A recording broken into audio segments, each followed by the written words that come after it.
Tim MacMillar. Welcome back to Unscripted Moments, a podcast about propaganda. Thanks for having me back. I think it's been a long while. Yeah, status update, right? Have you only been on the show one time? I no, I think did I do anything for Coach's Corner before? You submitted a cover for Coach's Okay. cover in the partially completed format. I don't remember, I truly don't remember if you were on the episode speaking or not. I know that Rhodey was on here a while back for Bangers and Brace, but you were definitely Yeah, here for maybe. status updates. That So yeah, no. Fair enough. you've Here we contributed a are. lot. Yeah, well, it's great to have you back. You welcome to the deluxe edition of Coach's Corner. I've been pulling together this material from across our entire catalog of episodes that we've done for the last 4.5 years. And if there's multiple episodes that talk about one song, I've been pulling all of that material and re-releasing them into a single standalone deluxe edition episode. So I've been having a lot of Cool. fun with these. And when you submitted your cover for Dear Coach's Corner the first time around for I think it was episode 50, you hadn't actually finished it yet. And you went on to finish it, which is great. So I want you to tell me a little bit about your piano project where the song appears. You released an album or an EP. You've been playing a lot of piano. You've been playing shows. So why don't you give listeners a quick little rundown of your project that you do in addition to Protest the Hero? Sure, yeah, that sounds good. So yeah, I have a project that's mostly piano. Maybe in the future it won't just be exclusively kind of classical style piano stuff, but I recorded a few songs I think in 2013 and then did nothing for the longest time. And then, to kind of get my feet wet again, I decided to do a three-song EP called Cover Boy Volume 1. Mm-hmm. And I think maybe oh no, this was the second song because the first song I did was an Arkells cover, but it was a Christmas present for my wife, who's a huge Arkells fan. Yes, And I love was like, Arkells. so I decided to embark on doing some covers for Canadian bands for that three-song EP. So that's, and Prop is my favorite band. So that kind of just fit the bill. But yeah, I guess we were talking about it and it wasn't completed. But yeah, I kind of just picked away at it in my basement studio. And for those recording wizards, I was just using kind of MIDI, and I thought I could send the MIDI files to someone that could make it sound a lot better. And if I did like the audio, it would be kind of limiting. So Mm-hmm. I've actually have connected or was connected to JP at Private Ear Recording Studio. Mm-hmm. Um, and I just was like, "Hey, do you want to mix this for me?" And I just sent him the MIDI files and was like, "Do what you need to." And he cleaned it up a little bit and added some dynamics and stuff like that. And we went back and forth a little bit. Um, but yeah, that was a huge thing. Like, I could get the ideas down, but to have someone kind of put it together and think of like the whole song, and that was also kind of familiar with Propagandhi and from Winnipeg and all that. Yeah, it just kind of brought that project to life. So, as a covers EP, you had to do like digital licensing and stuff like that for royalty things for the people that you cover, correct? Isn't that how that works out? Yeah, so I think I did this correctly, but basically how I understand it is the person or people who wrote the songs kind of get the songwriting portion of the royalties of a cover, and the person that re-records the cover gets like the master royalty for that exploitation of that song, that version of that song. Hmm. So I use DistroKid for my release, and there's like a checkbox for a cover song, and you can kind of link it to the songwriters and credit them. So as far as I know, I'm hoping that for the piddling royalties that the song is collecting from my version, at least part of that piddling royalty is going to Propagandhi and the other bands that I covered, or the songwriters at least. Um, so yeah, that's how I understand it. I also understand that like you can't say no to someone covering your song. Hmm. You just have to make sure, because like sometimes with like syncs and like putting songs in movies and TVs, bands will like price out someone because they're like it's $50,000 to use the song, and it's kind of take it or leave it. Hmm. But with the cover, you're allowed to as long as you're crediting people and they're getting their fair share of it. Interesting. Yeah, I think about like some iconic covers like when Real Big Fish did Take on Me and stuff like that. I don't know anything about the business of music, so it's kind of nice to have that little input from you because I know that you're super tapped into like the business side of the entertainment industry as well. So I love hearing about that kind of stuff, so I appreciate it. Yeah, no problem. Um, what is your future plans with Temerity? I know you've been doing some shows and playing out. What's going on with that project?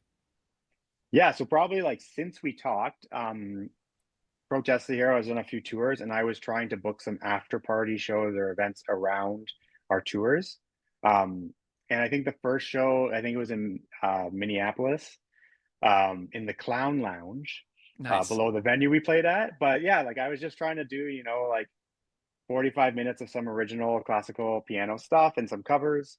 And yeah, by playing live, it gave me a lot different perspective on like performance. I've been on stage a lot, but I haven't been like the only person and the focal point. So, Hmm. learning how to banter and engage an audience, especially when you're playing like gentle piano music. Yeah. Um, but yeah, and there were some really good moments of like, I try to play cover songs that a lot of people would just kind of know the words to. And then you get this like audience choir that can be singing along. So I really kind of like that engagement piece. I've invited some people up. I just kind of have a second mic and we just kind of spontaneously like, oh, how to play Wrecking or, to sing Wrecking Ball by Miley Cyrus. Let's go. And, oftentimes it's a really amazing singer just stepping out of the crowd and just killing it. And it's our first time like performing it together. So I think those kind of magic moments have been interesting. And yeah, I've done a few shows on my own or supporting other acts. But yeah, I think I always thought the best target was to try to recruit some PTH fans that just want somewhere to go after the show to hang out. Hmm. Um, so yeah, that's kind of been the idea. It does kind of get a backseat to everything else that's going on in my life sometime. But now that I kind of have like tested the project out in a few different ways, I kind of know maybe where I can focus. I'm kind of getting into some of the live streaming again and Instagram live and just, more as an excuse to practice, not a Yeah. performance, but I just want to hang out and chat with people while I'm practicing, and connect in that way. But Hmm. yeah, maybe more shows. PTH has been doing, on our last tour, we were doing like a VIP sound check thing and we had promised like full band sound check, come see the band. And then we realized that like were headlining, so we did our sound check, and then all the other bands backline their gear, and then we'd have to come back out and stand in front of their gear and Oh, like turn all our stuff back on. So it ended up being kind of a nightmare, and it was kind of fucking over some of the other bands with like space because we'd have to leave our drum set up on like small stages sometimes, right? yeah. Uh, so, anyways, we just decided we started doing a piano version, piano guitar vocal version of Mist and the Migrant Mother, and we just did like two kind of acoustic stripped down versions of those songs. So that's kind of an avenue where this is going as well. Are you guys Um, doing studio versions of those? we're thinking about it. I've been working on arrangements. Oh yeah. We don't want to, we have been working on new music and like the new record is like nearing completion. It'll be in the next couple months. So we didn't want to like take away from the focus there. And we Right. also felt weird about like having 5 years of silence and then the first release is like, here's a piano, guitar, vocal EP or whatever it is. So yeah, hopefully we could maybe record something this year. But yeah, I've worked out about 5 or 6 arrangements, and we're gonna get together and just kind of see what works and see what doesn't. There's a lot of guitar parts that don't really translate nicely on piano, and it's not that they're too technical; they just sound weird when you're like doing breakdowns on a E chord or whatever. Right. So we're just kind of Well, modifying that stuff. Tim, let's talk about Coach's Corner for a few minutes. What was particularly fun about your Coach's Corner rendition that you did for the Temerity EP? Well, I think first and foremost, that intro and like I think it like the progression sounds pretty cool because it's like pretty moving, but then you rip in a little third hand solo over that. Just yeah, and kind of listening to what Chris is doing. And I don't even know if that's like a rehearsed solo. If Chris is like, I'm just gonna do a super fast shit for 20 seconds, whatever. Hmm. But kind of interpreting that in a way that was like familiar to me with my like piano technique. So that was like a fun way to start. And then yeah, like I think it is one of Propagandhi's more structured and like more melodic songs, with like clean guitar and like really nice melodies. And I think my insight, like, I'm a rhythm guitar player and I'm like a chord person. Like for the melody, I had to learn every single syllable and every single note and matching that all up. And I like there's just like interesting stuff where you play the same note 4 or 5 times. Serious connection. And Mm-hmm. like just stuff that I would never like I never thought of that melody in a notes way. I just kind of would sing along to it, right? So actually really dissecting it and being like, what is this guy singing? And I have to play every note that he's singing in time and all that stuff. It just gave me a different perspective on the song. How much was like if you're looking at like a Pro Tools home screen for the project, like what are we looking at tracks wise as far as like how big this project actually got? Yeah, it was pretty small. Like usually I would do a left hand and then a right hand. So I would play the chords or whatever pattern of chords, and then I tried to do the melody over top. That was kind of that would set the stage. But then there's a few like bass parts, and Beeve has a few licks that kind of come here and there. So there was like a third track kind of highlighting some of those things. But yeah, it was probably like two right hands, two left hands, and that was just like gets consolidated. And then there was like a third track of kind of some nuances that couldn't be done. And yeah, as far like I haven't played this song live, and I think I could learn it, but it was just one of those things where it's like I just learned it and recorded it on the spot. And I don't know how I would add in some of those extra lines or grow a third arm or get someone from the audience to play that line or whatever it is, Mm-hmm. right? But yeah, that was kind of the approach. It's 5.5 minutes long, your version. So we got a long tune here, and after the chaotic intro, I mean, it is like a very gradual and calm song all the way through. It's very peaceful, so it starts off super chaotic, and then it's just this really beautiful and lush thing all the way through to the end. How did you feel about like the length? Were you like, oh my gosh, this is going on and on and on, or were you just kind of like really just going on that journey?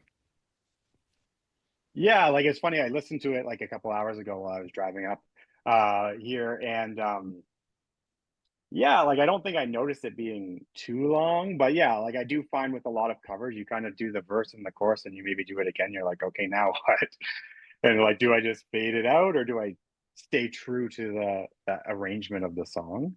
Hmm. But yeah, like I think dynamically, like I was also thinking, like there's no percussion in the arrangement, and it's like that's a huge dynamic in particularly that song where in the verse George kind of like chilling and then he kind of opens up in the chorus, and so it's hard to like play a verse and then be like, okay, the chorus is big on piano but it's still just two hands on the piano kind of thing.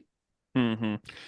I'm looking at the original episode right now, and your cover does appear in the episode, but only 3 minutes worth, instead of the 5.5 minute full version. Um, and you were not on that episode, by the way. You do not have a speaking thing. So, do you want Okay. to comment on like what this song means to you in general? Like if we think about like the lyrics and the message and all the stuff that's found in the song, did you have any comments or anything that you wanted to contribute on that front? Yeah, I'm trying to think of what the song means to me. Because I'm not a big hockey person. I appreciate it, but I don't You like follow a baseball. team. I like baseball. You're a baseball guy. Yeah, that's pretty much it. Baseball and yeah, who knows? In the winter, I just kind of hibernate, running, I guess, and biking. But yeah, like I don't know, it's also iconic, with the audio clip at the beginning. It's just nice that there's some commentary on the goofiness of Mr. Cherry, um, and just how he's kind of a lot different than Ron McLean. Yeah. And yeah, that's a big.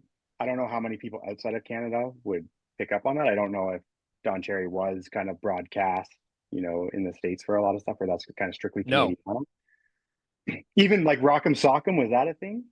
Dude, so I grew up in Missouri and I was a huge St. Louis Blues fan for years and years and watched hockey, consumed a lot of hockey, did not know who Don Cherry was until 2007 when I became friends with a bunch of Canadians when I was living outside of the US. So no, it wasn't. And Okay. so this song really does, in my view, bring the character of Cherry and his importance in Canadian culture to the greater world because he was not known to me at all in the States, and I was a hockey fan growing up. Yeah, that's interesting. Yeah. But yeah, I think some of the stuff that's mentioned in the song, Like I probably didn't pay much attention to it, and they do stuff in Canada and at baseball games around like supporting the military and stuff like that. But like I know in the States it's particularly like glorified, and Hmm. fighter jets are flying over events and stuff like that. And yeah, it's just kind of like it makes you think twice about like what we're just watching and taking in, and just like yeah, okay, Hmm. clap your hands, stand up, all that stuff. Well, and I go to tons of Buffalo Bills games here in Buffalo, and they do huge military flyovers at most home games. And so I've personally seen a ton of that, like just this past season. I went to 6 home games, I think, this year and saw it tons of times. And it's just like having that ability to be like, okay, this is what's happening. And then seeing how I personally feel about it. There's nothing I can do about it. It's going to happen regardless of how I personally feel about it. If I choose to be at the game and take that entertainment in, I get what I get. And so, just it's encouraging people to kind of think about what it is that they're seeing around them, just in a little bit more of an in-depth manner. You know what I mean? Because there's not a whole heck of a lot I can do about it. If the Buffalo Bills have something at the game and I want to see the Buffalo Bills in person, I am going to be receiving that message, regardless of how I personally feel about it. You know what I'm saying? Yeah, for sure. And like even outside of just that particular issue, like there is a lot of political stuff that's kind of pushed on you through sports, and sometimes players are protesting too and standing up against that. But Hmm. there's a lot that's kind of going on behind the scenes there that they're kind of serving up to you that sometimes, unless you're like looking for it, it's like you may not pick up on it, right? It's just like, oh, it's part of the game. Well, later in this deluxe episode, you probably heard it years ago whenever this episode first came out, but Scott Radinsky from the band Pulley and 10 Foot Pole, who was a Major League Baseball pitcher for a long time, is also Mm. on this deluxe episode, and he has some more comments on that topic. So, Scott, who was a professional athlete for many years, had some thoughts on the episode about that. So, I'm excited for listeners to hear that again or for the first time if they've never heard it, because I'm bringing back a lot of old material for this episode. But Tim, it is a delight to have you on the podcast to just catch up on your piano project and what PTH has got going on. Chat a little bit more about your piano rendition of Dear Coach's Corner. Do you want to promote any links or tell everybody where they can find you if they want to get in touch and follow along? Yeah, like my piano project, I have it on Instagram at Timerity Music. And then I also have like more guitar based protest Instagram as well. Do have a band camp as well.